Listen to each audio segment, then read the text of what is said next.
Thanks, Chris. Now, work has begun on the Montego Bay Sports Complex, which was left devastated by Hurricane Melissa in October of last year.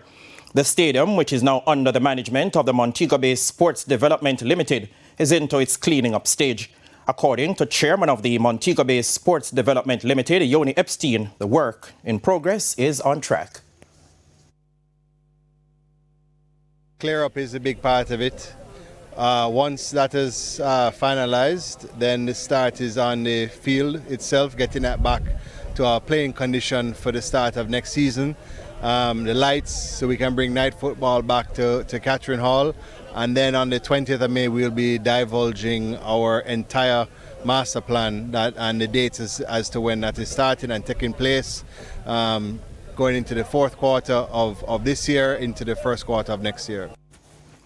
With the stadium currently out of use, Montego Bay United have suffered huge financial losses as they are unable to play night matches, which would attract huge crowds to the games. There's been so much loss after the passing of Hurricane Melissa, but there's also so much hope, right? And while we may have lost the opportunity this season due to the passing of the hurricane, I promise you it will be here next season and it will be bigger and better